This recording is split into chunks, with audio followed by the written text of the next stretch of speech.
decided that you guys really want to stay down here, we'll start propping mannequins up. Like the skeleton one could go in there.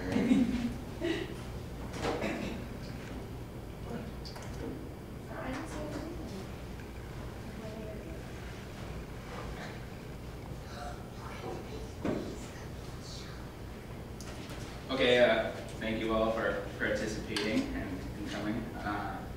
I'm going to do a little presentation on how to run a successful golf tournament. So for any of you that want to run a successful golf tournament, you know this would be a kind of like precursor.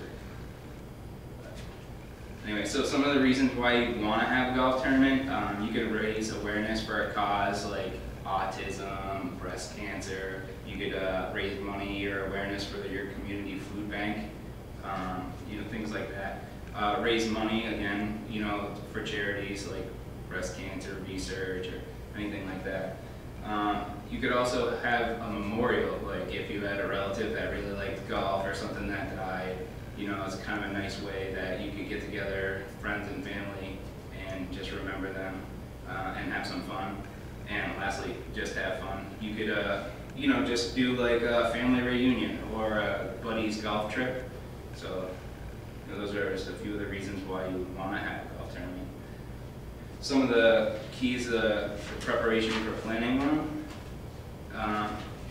A successful golf tournament is just one that, you know, the definition of success is favorable or prosperous determination of attempts or endeavors, the accomplishment of one's goals.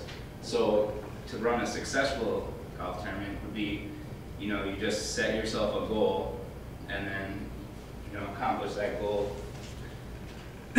Some of the goals you could set, you know, you want to set a realistic goal that you could achieve, whether you just set an attendance goal, like, you know, say your tournament, you could have a maximum of like 144 players, so maybe your goal is just to reach the maximum 144 players. You could also set like a financial goal. Maybe you want to raise so much money for whatever cause. So you could, you know, set like a financial goal. Maybe you want to raise $5,000, $10,000. That would go towards, you know, your charity or cause. And you want to pick a date. It's best to set up a date like a year in advance. Some of the best times to some of the best time of the year is late spring, early summer. Then the kids are still in school, people are still around in town.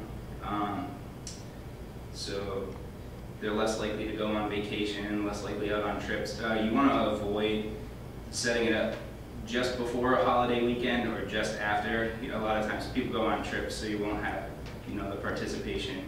Maybe they go on vacation, so you know, you just won't have the availability, and you might not hit that attendance goal. The course would fill up fast, so another reason why you want to book a year in advance, and it also gives you ample time to prepare. And you don't really have to worry so much about the time, because traditionally most places they'll have a 1 o'clock shotgun start, so you pretty much just, you know, schedule your date. They'll tell you you can have up to this many players. We start at 1 o'clock, and a shotgun start just means the groups start on all different holes. So you could have like a couple groups starting on hole 1, and then right at the buzzer, they used to do a shotgun. Now it's just a horn. But they just kind of sound the horn and everybody starts playing at once. Next, you're going to want to pick a location. You're really going to want to pick something that has lots of amenities, you know, like hotels, easy access to like travel, airports, train stations, and you know, some place where there's a lot of restaurants. If you want to have out-of-town guests, it kind of works to your advantage. Otherwise, if you pick a kind of an off-key location, you're kind of stuck with just local, so it might limit your attendance. When you pick a golf course, you also want to look for something with a lot of parking, and preferably on-site. You know, it's kind of hard to navigate everybody if you have kind of a parking lots across the street or whatever. Then it becomes more of an issue. You know, you got people you have to set up to direct traffic, tell them where to go. You have to bring, golf carts to the cars to pick up bags and stuff. So something with a large on-site parking lot, if it has a bag drop area, that would be preferable. And if you have the ability to set up like an incoming traffic lane, that's actually like the most ideal. Kind of like elevates your tournament just a little bit. Runs a little bit smoother, a little bit higher class. You can have a couple volunteers in one central area. You can get the bags out of people's cars, put them on the carts for them. They can just go park, and then they know right where to go. And you don't need to worry so much about the difficulty rating of the course, because the superintendent usually just sets it up so it's like a quick pace of play. Most places try and have you done in like 4 hours. They usually schedule a dinner right after, so pretty much you're cut right off anyways. Some of the things that'll help you, moving forward is you'd want to form a committee. You'd want to have your committee would consist of motivated individuals that share an interest in your cause. That would be your best bet. And you would be kind of selective. You wouldn't just take any person. You'd want to look for people that have business connections, some business experience. It is a significant time commitment, so you'd want to assign tasks to each individual and hold them to an agenda, like a certain timetable, and then that'll help spread the work out. And potential committee members, you want to let them know, like, hey, this could be like 2 hours a month. We'll have meetings. You'd be responsible for this and that to kind of keep you on track. You could also build a website, which actually really help out. You could provide information about your event and allow for online registration, which most people, they want to be able to go online, book their group, pay for it online, and have everything all set, and then you could just get an email like, oh, this is your group, this is the hole you'll be on, and whatnot. You can also put the sponsor information on the webpage with their logo, so it's kind of like extra advertising for any sponsors. You can also provide a lot more detail about your event. If it's like for a certain cause, you could go into the specifics of your cause. Like if it's for cancer research or something, you could have lots of information about it put right on there. You're going to want to get volunteers. You're going to have your on-course volunteers are going to be people there to set up and tear down the event. Help with registration, like when people pull in, they got to check in, make sure everyone's paid, tell them where they're going. You also need some people to be a player liaison in case there's any problems on the course. Maybe they, a problem with food or whatever. You have someone that you can run back and forth. You'll need some people to help set up contests and run contests. If you have a hole-in-one contest, usually you need a witness, and so you can have a dedicated witness. And that's one of those things, like when you hire, it's like a hole-in-one insurance. So when you hire, there's like fine print, it needs to be witnessed by somebody signed off on and everything. So again, it's nice to have those people there, but you can also have like long drive contests, closest to the hole contests, putting contests and stuff like that. So you'll want volunteers to help run that, otherwise you'd be paying for someone to do that. You'll also need volunteers to help set up the dinner and awards. If you hold a silent auction, you'll want someone to set up the tables, put all the auction items on it, keep track of it. Off the course, you're going to need some volunteers to perform jobs to prepare for the tournament. You might have volunteers that come and work with you towards getting sponsorships. So you could get a group of volunteers that might go out from businesses to businesses and try and request some kind of sponsorship. It just helps spread out the work. And the operation is how much this is going to cost. Your cost per player works out to the cart plus the round, plus any food and beverages, any entertainment that you have, and any of the gifts. Like traditionally you give tea gifts, to kind of commemorate your tournament. So, you'd be responsible for all those. So you kind of factor that into what people pay. So an example of that would be at Ravenwood. If you were to have a tournament at Ravenwood, the cost is the normal 18-hole cost with a cart. So you're looking, excuse me, at $65 a person just for the golf. You can set up lunch. They have like a number of different choices. A pretty standard choice would be to have hamburgers, hot dogs, Italian sausage, chips, and a drink, which you could do at the turn, and that would run you $6.99 a person. If you wanted to add beer or anything like that, it adds at another $1.50. So that would factor into that as well. And traditionally you do a dinner afterwards. You can go really low key or really upscale. Obviously the more you do, like if you do steak dinner, you know, the price is significantly higher per player, which, you know, you'd have to charge a lot more for. But an example here is the dinner is boneless barbecue chicken breast, country barbecue ribs, mashed potatoes, kernel corn, baked beans, Caesar salad, breadstick, coffee. And that would be $19.99 a person. That doesn't include like beer or soda. You'd have to pay the bar service. So a pretty standard bar service, it works out to $18 a person, and that's for a 4-hour bar service. And the dessert, you could go really low end again, or you could go really high end. They have ice cream stations that, you know, that you just serve ice cream that's like $3.75. This example here is for a cookie tray, which is chocolate chip, peanut butter, oatmeal raisin, brownies, chocolate mousse, and strawberry mousse, and that's $1.50 per person. So this also doesn't include a 7% tax and a 19% setup and teardown fee, and that's specific for, you know, example at Ravenwood. You can also have food donated, but you'd pay a different fee.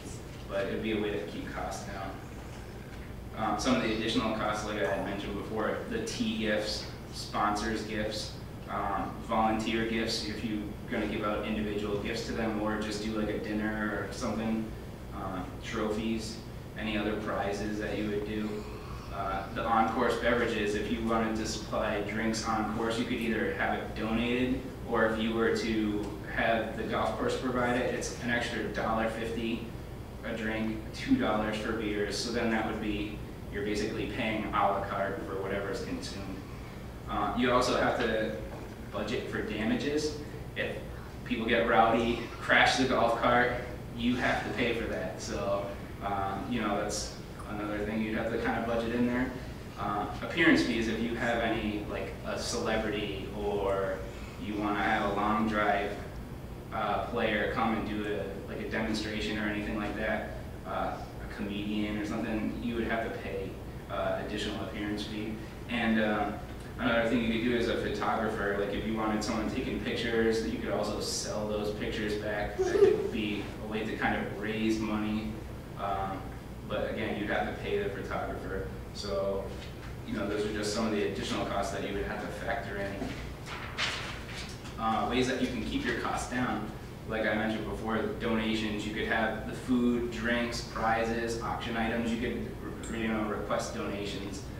You could ask Wegmans, you know, to do lunch trades or Subway or something. You know, that would help kind of keep the costs down. You could also trade services for sponsorships. You could have all your signage, like your banners, your welcome signs, all the hole signs. You could trade that for like a sponsor package, where maybe you would, you know, give them a full page logo on in your, you know, program. Give them so many free spots in the event in exchange for it. So that way you kind of, you know, you're not paying money, but in a way you're, you know, kind of paying for it. And also getting sponsors, you know, just getting people to donate money. You could have whole title sponsors, hole sponsors. You could have contest sponsors, and then you kind of name your own price. Like, you know, the PGA Tour and stuff. The sponsors there pay big dollars. They'll do like $25,000 or more a hole, but you could do like $500, $1,000. It's really something you just have to negotiate. And then leading into that is sponsorships, how to reach those financial goals. And some of the benefits of selling sponsorships is you can reduce the overhead for operating the tournament. It allows you to charge less per player. If you go really high scale, like steak dinners and everything like that, you might be charging $200 to play in your tournament, so you kind of limit who you're going to attract to it, you know, which could cut your attendance down.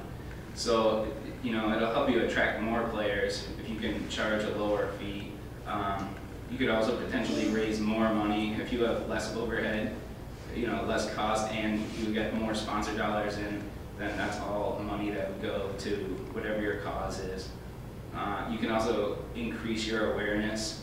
You know, that's additional advertising. You put it out to your sponsors, then people they do business with will notice that. Kind of get you a little bit more exposure. And in turn, you give more exposure to your sponsors. The more people you can attract to your event, the more it gets out. The more you can treat your sponsors really well and give them that exposure, the better, you know, the happier they'll be, the more money they'll make, the more they'll want to give to you next time. So you could possibly increase your sponsorship dollars in the future. How to sell sponsorships? You're going to have to get in touch with the local businesses, in person, by mail, on the phone. The best way is probably in person. You could also write a letter. There's actually some letter formats that you can actually print right off and just kind of fill in your own information.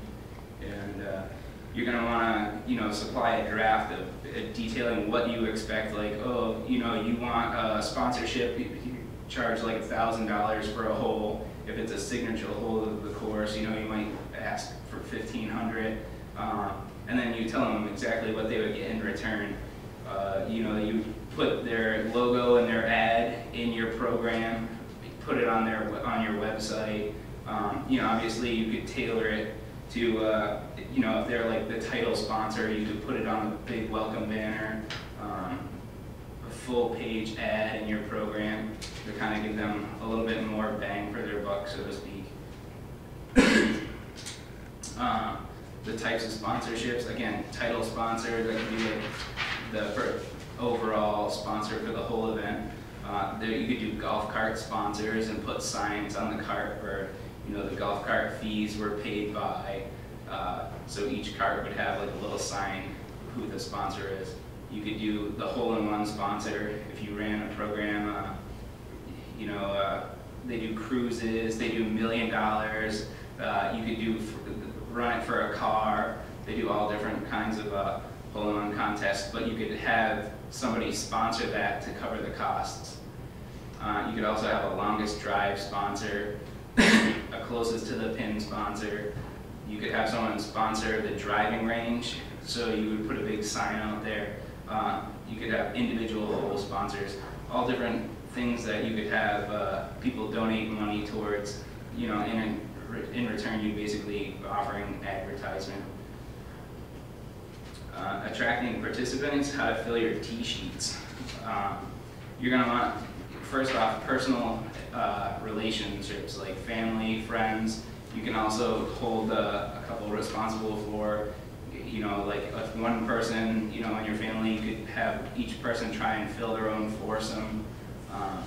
Also, you could do advertisements like on the radio, on TV.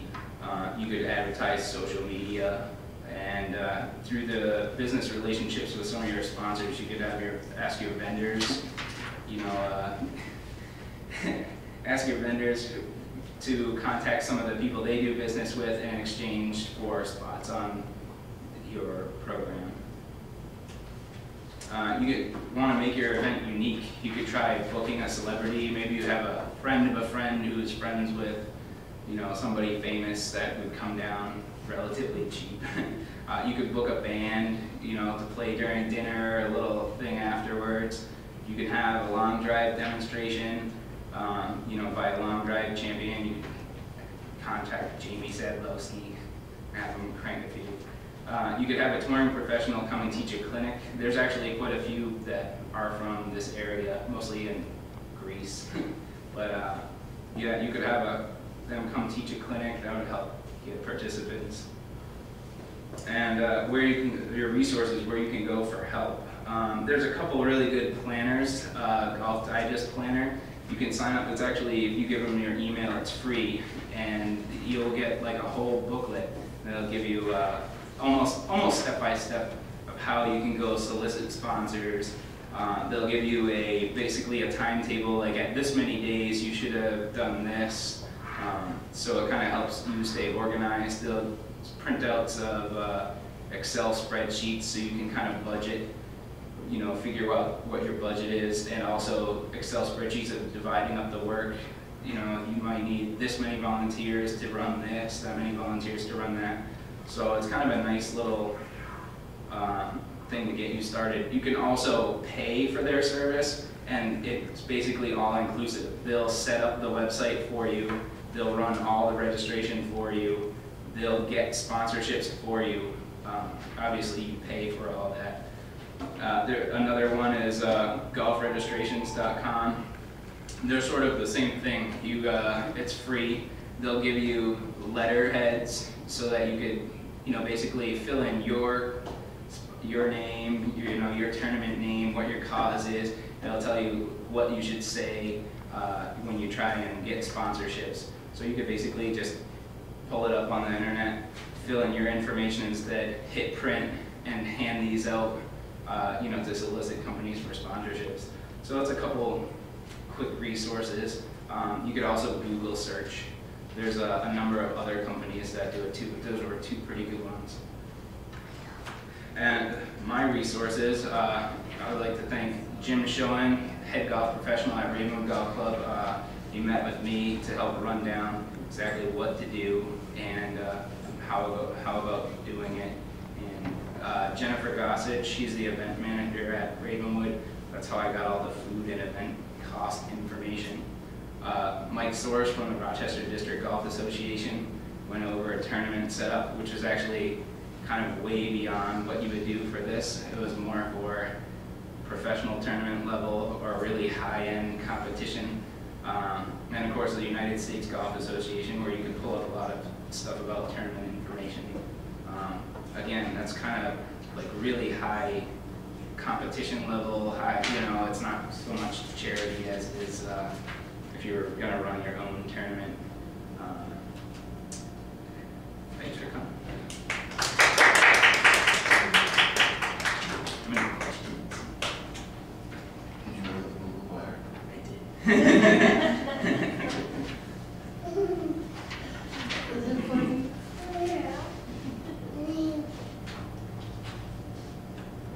Okay, you want to make sure that your camera's took?